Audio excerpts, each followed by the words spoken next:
अथ पुष्पाञ्जलि। ॐ यं ब्रह्मां वरुणेन्द्ररुद्रमरुतः स्तुन्वन्ति दिव्यैस्तवैर्वेदैः साङ्गपदाक्रमोपनिषदैर्गायन्ति यं सामगाः ध्यानावस्थिततद्गतेन मनसा पश्यन्ति यं योगिनो यस्यान्तं न विदुः सुरासुरगणा देवाय तस्मै नमः। श्रीमच्चन्दनचर्चितोज्ज्वलवपुः शुक्लाम्बरा मल्लिका मालालङ्कृतकुण्डला प्रविलसन् मुक्तावली शोभिता सर्वज्ञाननिदानपुस्तकधरा रुद्राक्षमालाधरा वाग्देवी वदनम्बुजे वसतु मे त्रैलोक्यमाता चिरम्। मुखं करोति वाचालं पङ्गुं लङ्घयते गिरिं यत्कृपातमहं वन्दे परमानन्दमाधवम्।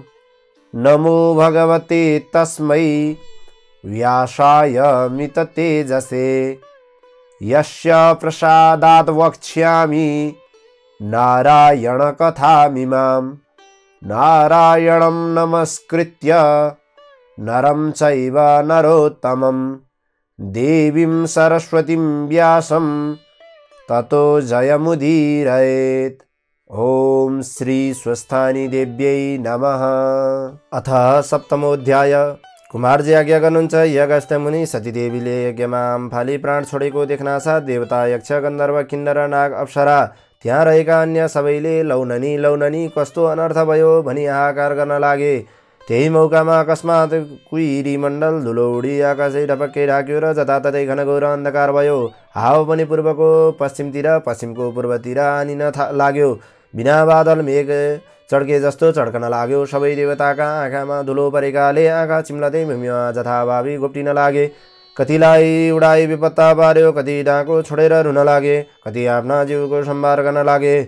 त्यसरी अकस्मात अचम्मको उत्पात आइरहेको देखि दक्ष प्रजापतिले आमन्त्रित पाहुनाहरूले धैर्य धारण गर्नुहोस्, आत्तिनु हुँदैन, डराउनु हुँदैन भन्दै सम्झाउन लागे। त्यसपछि आकुल व्याकुल हुँदै आफ्ना गुरु बृहस्पति कहाँ गई दक्ष प्रजापतिले विन्ती गरे, हे गुरु अब कसो गरौँ, अनर्थ भो, हाहाकार पर्यो। अर्कातिर त्यसै बेला नारद ऋषिले सतीदेवीको त्यस्तो हाल देखेर वायुवेगले तुरन्त कैलाशमा पुगेर श्रीमहादेवका चरणमा दण्डवत प्रणाम गरी विन्ती गरे, हे ईश्वर अब के गर्ने, अनर्थ भयो। सतीदेवीले अग्निकुण्डमा प्रवेश गरी प्राण छाड्नुभयो। हे करुणामय पापिष्ट दक्ष प्रजापतिले नाना तरहले हजुरको निन्दा गर्यो। हजुरलाई अपहेलित गर्दै त्यो कहाँको देवता हो र, त्यो त बौला पो हो, त्यसलाई ननाग्दैमा मलाई के होला र भनी निन्दा गरेको सतीदेवीले सहन नसकी एकदम रिसाएर राति भुइँमा हानी कसैको पनि मुख नहेरी झटाझट यज्ञकुण्डको प्रदक्षिणा गरी हजुरको नाम लिँदै यज्ञकुण्डमा फाल हाली प्राण त्याग गर्नुभयो। हे प्रभु, हजुरका डरले अग्निले सतीदेवीको शरीर डढाउन सकेका छैनन्। सतीदेवी प्राण मात्र छाडी यज्ञकुण्डमा शयन गरे झैँ रहनु भएको छ। हे ईश्वर, यी कुरा बिन्ती गरौँ भनी आएको हुँ, अब कसो गरौँ, अनर्थ भयो। नारद मुनिले यस्तो भनेको सुनि शोकाकुल हुँदै श्रीमहादेवले आज्ञा गर्नुभयो, हे मुनि, के यो कुरा साँचो हो? के मेरी सतीदेवी साँच्चै यो लोकमा छैनन्? नारद बिन्ती गर्दछन्, हे ईश्वर, तपाईँका अगाडिमा कहिले झुटो बोल्दथे, ध्यान दृष्टिले हेर्नुहोस्। यस्तो सुन्नासाथ श्रीमहादेवले एकदम रिसाएर तिनै आँखाबाट आगाका मुस्ला निकाली कटकटदारा किरी हातका मुट्ठी बटारी नारदका अगाडि भन्नुभयो, हे नारद, 33 कोटी देवताले रक्षा गरिराखेको त्यो पापिष्ट घमण्डी दक्ष प्रजापतिको मन निर्मूल नगरी छड्ने छैन। अब तिमी आफ्नो आश्रम जाऊ। यस्तो सुनि महादेवलाई साष्टाङ्ग प्रणाम गरी नारदजी ब्रह्मलोकतर्फ गए। नारद गएपछि श्रीमहादेवले सतीदेवीलाई झलझली सम्झी दक्ष प्रजापतिमाथि अत्यन्त क्रुद्ध हुँदै तिनै आँखाबाट अग्निका ज्वाला निकाली आफ्ना शिरदेखि एक जटा निकाली पृथ्वीमा पछार्नुभयो। त्यहाँबाट मेघ गर्जे झैँ ठुलो ठुलो स्वरले कराउँदै चतुष्ठी योगिनी भूत प्रेत प्रमथगणका साथ महाभयङ्कर स्वरूपकी महाकाली प्रकटी भइन्। कस्ती महाकाली भने आँखाबाट आगाका मुस्ला निकाल्ने भएकी, लामा लामा धारा निकालेकी, आकाश जस्तै पेड भएकी, भागको छाला कम्मरमा भेरेकी, जगल्टा फिजाएकी, दाहिने हातमा खड्ग लिएकी, कहिले लपलपाउँदो लामो जिब्रो निकाली खितखिती गर्दै हाँस्ने, कहिले ल्यापल्याप जिब्रो चलाउने। यस्तै महाकाली श्री महादेवका अगाडि प्रकट भएर भन्न लागिन्, हे प्रभु, के कामले आराधना गर्नुभयो, आज्ञा गर्नुहोस्। यति भन्दै महाकाली खडा भइन्। फेरि महादेवले अर्को जटा निकाली भूमिमा पछार्नुभयो।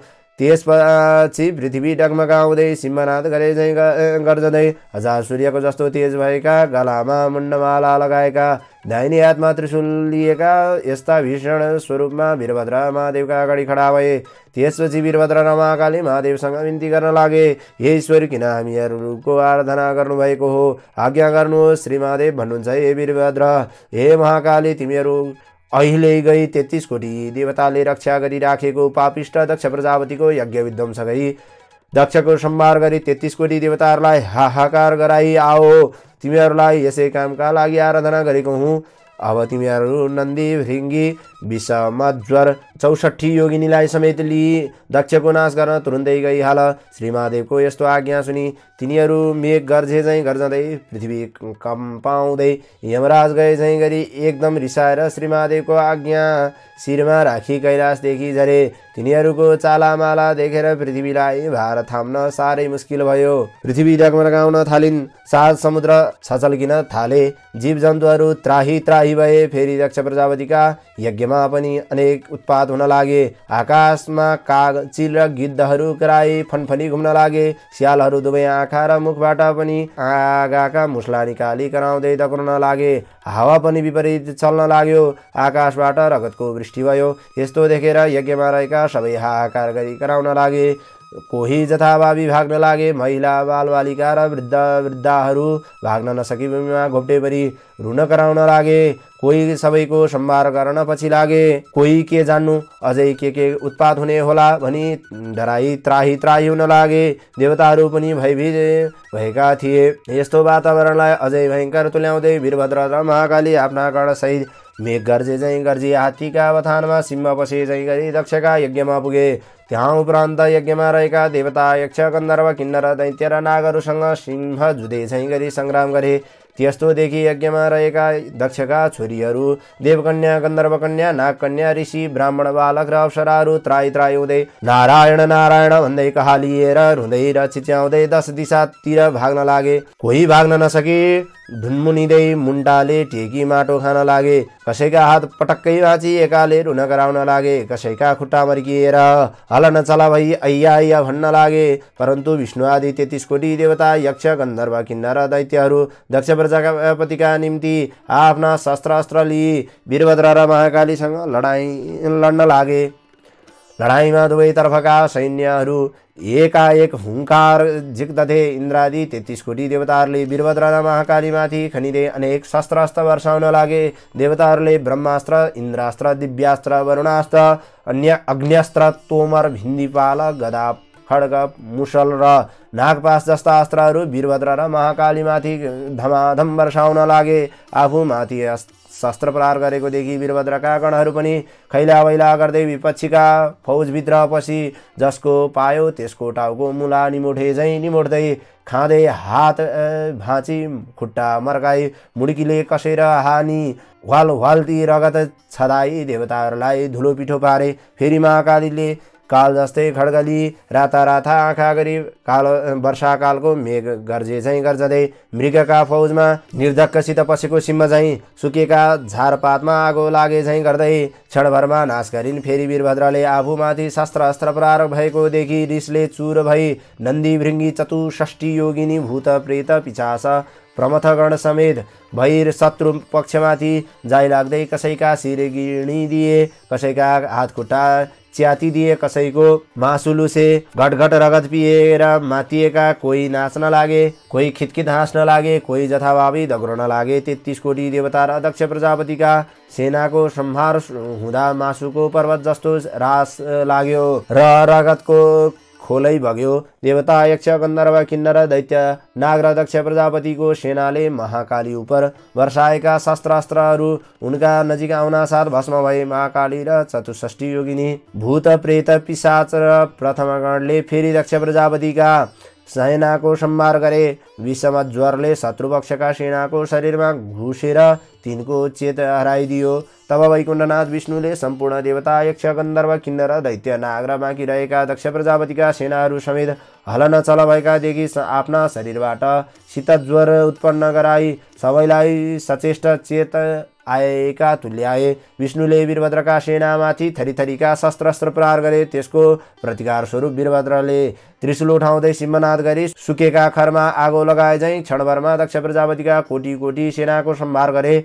त्यहाँ कसैका शिर छैनन्, कसैका हात छैनन्, कसैका पाउ छैनन्। यस्तो अवस्थामा कोही रक्षा गर भन्दै भाग्न लागे, कोही भाग्न नसके भूमिमा ढुन्मुनिन लागे। वीरभद्र र महाकाली यज्ञ विध्वंस गरी जो अघि पर्छ त्यही देवतालाई समाति यज्ञमा होम्न लागे। यस्ता तरहले देवता, यक्ष, गन्धर्व, किन्नर, दैत्य र नाग दक्ष प्रजापतिका सेनाको नाश गरी यज्ञ विध्वंस गरेको देखि विष्णु अत्यन्त क्रुद्ध भई राता राता आँखा गरी नागले झैँ सुस्केर हाली। अग्निका ज्वाला झैँ राता भई बायाँ हातले पाञ्चजन्य शङ्ख बजाई, दाहिने हातले कौमुदकी गदा उठाई। संहार कालका रुद्र जाँदा झैँ वीरभद्रका सेनामाथि जाइ लागे। त्यस्तो देखि देवता, यक्ष, गन्धर्व, किन्नर, दैत्य र नाग दक्ष प्रजापतिका सेना धन्य धन्य विष्णु, तपाईँको जय कल्याण होस् भन्दैकै उत्साहका साथ आफ्ना शस्त्रास्त्र उठाए। विष्णुका साथ लडाइँमा सक्रिय भए। त्यस्तो देखि महाकाली क्रोधले अग्निको ज्वाला जस्तो बढो तेज निकाली खड्ग उठाई 64 योगिनी भूत प्रेत पिशाच र प्रमथगणले सहित भई लड्न लागिन्। जस्तो ठुलो हुरी चल्दा मेघ खण्ड खण्ड भई फाट्दछ त्यस्तै गरी देवता, यक्ष, गन्धर्व, किन्नर, दैत्य, नाग र दक्ष प्रजापतिका सेनालाई महाकालीले छिन्न भिन्न पार्दै 10 दिशातर्फ भगाइन्। त्यस्तो देखि विष्णुले निर्धकसँग वीरभद्रको छातीमा कौमोदकी गदा प्रहार गरे। त्यसको चोट खप्न नसके वीरभद्र मूर्छा परि भूमिमा गिरे। फेरि विष्णुले नन्दी भृङ्गी 64 योगिनी भूत प्रेत पिशाच र प्रमथगणलाई त्राही त्राही गराई पाञ्चजन्य शङ्ख बजाई गदा उठाई जाइ लागे। नन्दी भृङ्गी 64 योगिनी भूत प्रेत पिशाच र प्रमथगण शङ्खध्वनि एवं गदाको प्रहारले कोही मूर्छा परि भूमिमा गिरे, कोही जता पायो उतै भाग्न लागे। त्यस्तो देखि देवता, यक्ष, गन्धर्व, किन्नर, दैत्य, नाग र दक्ष प्रजापतिका सैनिकहरू धन्य धन्य विष्णु भनी पुष्पवृष्टि गरी स्तुति गर्न लागे। उता मूर्छामा परेका वीरभद्रका कानमा विष्णुलाई गरेको स्तुतिको आवाज झट्ट पर्न गएकाले उनको चेत आयो। वीरभद्रले झुरमुराउँदै उठी हेर्दा आफ्ना सेना कोही भूमिमा लडिरहेका र कोही भाग्न लागेका देखि अत्यन्त क्रुद्ध हुँदै काल समान त्रिशूल उठाई विष्णुलाई ताकेर बडो वेगले छोडे। त्यो त्रिशूल विष्णुका छातीमा रोपिएकाले त्यसको चोट खान नसकी नवद्वारबाट रगत बगाई रणभूमिमा पछारिए। विष्णु बेहोस भए। त्यसै अवसरमा वीरभद्रले प्रलयकालका मेघ गर्जे झैँ गर्जँदै विपक्षीमाथि जाइ लागि 33 कोटी देवताको नाश गरे। वीरभद्रको यस्तो भयङ्कर गर्जनाबाट त्रसित भएका देवताहरू त्राही त्राही भनी चिचाउँदै भाग्न लागे। यता मूर्छामा परेका नन्दी भृङ्गी 64 योगिनी भूत प्रेत पिशाचका कानमा त्यस्तो शब्द पर्न गएकाले उनीहरू भ्याउजेर लर्खराउँदै उठी हेर्दा वीरभद्रले विष्णुलाई मूर्छामा पारी देवताहरूको नाश गर्न लागिरहेको देखि धन्य धन्य वीरभद्र भन्दै उत्साहका साथ दक्षका सेनामाथि जाइ लागे। यसरी त्यहाँ घनघोर सङ्ग्राम भयो। हे अगस्त्य मुनि, महाकाली र वीरभद्रले दक्षका सेनामाथि जाइ लागे। केही देवताको टुप्पीमा फन्को मारी पछाडि खड्गले छप्क्याए, कसैलाई मुड्कीले हानी मारे।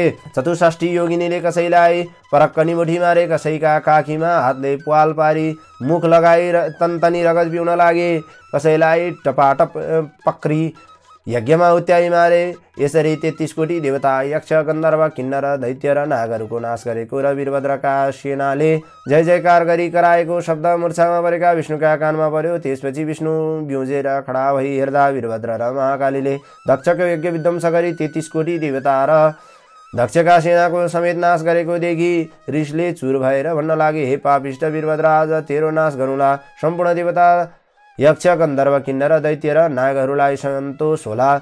आज एकादश रुद्र तेरा सहाय भई आए पनि तेरो रक्षा गर्न सक्ने छैनन्।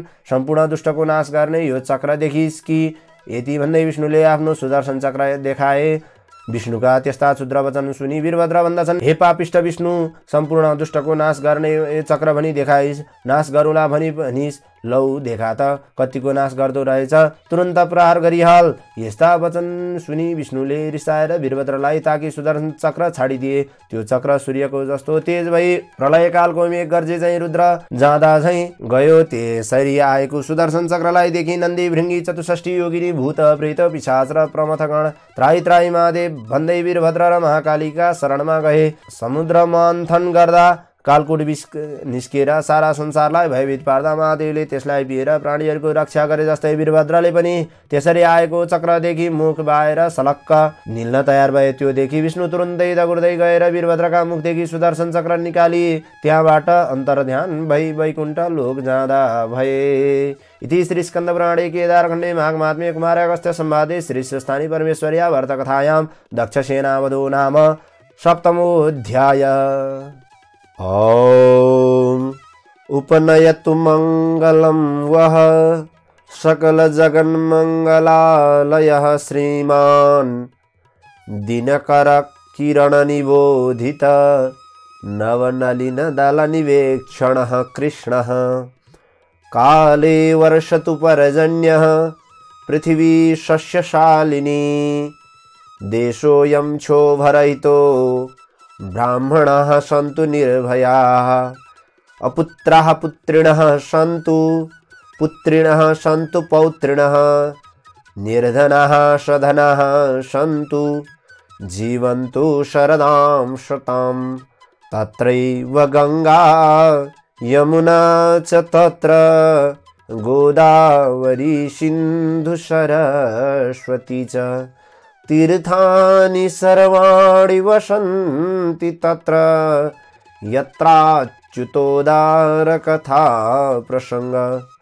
या कुन्देन्दुतुषारहारधवला या शुभ्रवस्त्रावृता या वीणावरदण्डमण्डितकरा या श्वेतपद्मासना या ब्रह्माच्युतशङ्करप्रभृतिभिर्देवैः सदा वन्दिता सा मां पातु सरस्वती भगवती निःशेषजाड्यापहा।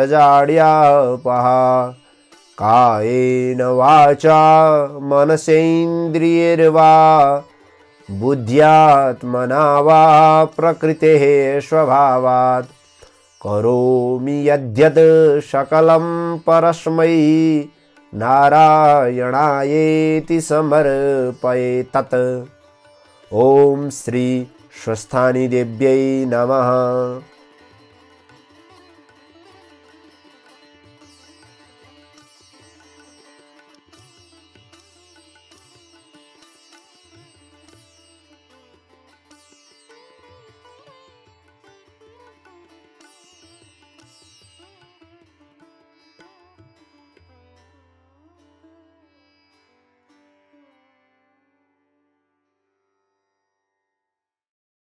यस्तै भिडियोहरुको लागि हाम्रो च्यानललाई सब्स्क्राइब गर्नुहोस् र फर्स्टमा भिडियो हेर्नको लागि बेल आइकनलाई अन गर्नुहोस्।